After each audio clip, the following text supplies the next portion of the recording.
Readymade pant shirts எல்லாம் வந்த பிறகு துணி எடுத்து டெய்லர் கடையில் தைச்சாலே அதில் சிலருக்கு சாட்டிஸ்ஃபேக்ஷன் இல்லாமல் போகிறது நம்ம ஊரில் சகஜமான ஒன்று தான்.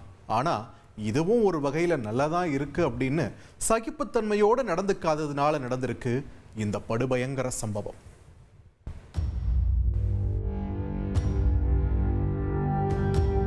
வாடிக்கையாளர்களை இன்முகத்தோட வரவேற்கக்கூடிய செல்வம் ஒரு நாள் அவரோட கஸ்டமர் கையாலேயே குத்தி கொலை செய்யப்படுவோம்னு கனவுலையும் நினைச்சிருக்க மாட்டாரு. அலங்கோலமாக கிடந்த கடைக்குள்ள நுழைஞ்ச தடயவியல் நிபுணர்கள் சம்பவ இடத்தை அங்குலமா அலசி ஆராய்ஞ்சிருக்காங்க. இறந்தவரோட உடலை பிரேத பரிசோதனைக்கு அனுப்பி வச்ச பிறகு போலீஸ் விசாரணைய வேகம் எடுத்திருக்கு. கொலையாளி யார், நடந்த கொலைக்கான மோட்டிவ் என்ன போன்ற அனைத்து கேள்விகளுக்குமான விடை அந்த கடைக்கு வெளியே பொருத்தப்பட்டிருந்த சிசிடிவி கேமராவிடம் இருந்திருக்கு. சம்பவம் நடந்தன்று மாலை செல்வத்தின் கடைக்குள் சென்ற ஒரு மர்ம நபர் அங்கிருந்து திரும்பி வெளியே வரும்போது சட்டை இல்லாமல் பதைபதைப்பாக கிளம்பி சென்றிருக்கிறார். அவர்தான் கொலையாளி என சந்தேகித்த போலீசார் அந்த நபர் டெய்லர் கடையிலிருந்து எங்கு சென்றார் என பல சிசிடிவி கேமராக்களை ஆராய்ந்து சந்தேகத்திற்குரிய நபரை சுற்றி வளைத்து விசாரித்துள்ளனர்.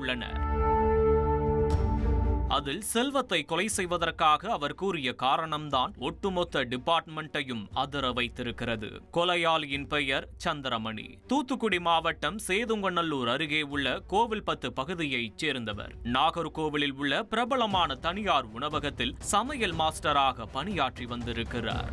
சம்பவம் நடந்த வியாழக்கிழமை மாலை சுமார் 4 மணி அளவில் சந்திரமணி அவர் புதிதாக வாங்கிய பேண்டை ஆல்டர் செய்வதற்காக செல்வத்தின் கடைக்கு வந்திருக்கிறார். ஆனால் செல்வம் லேடி ஸ்பெஷல் டெய்லர் என்பதால் அந்த வாடிக்கையாளரிடம் வேறு இடத்திற்கு செல்லுமாறு அறிவுறுத்தியதாக தெரிகிறது.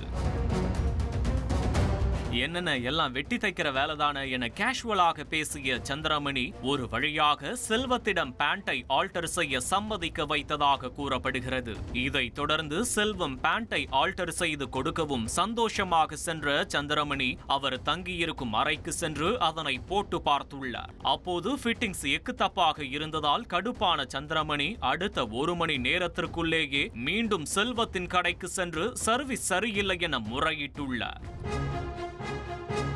அப்போது இருவருக்கும் இடையே வாக்குவாதம் முற்றி கைகலப்பாக மாறியுள்ளது.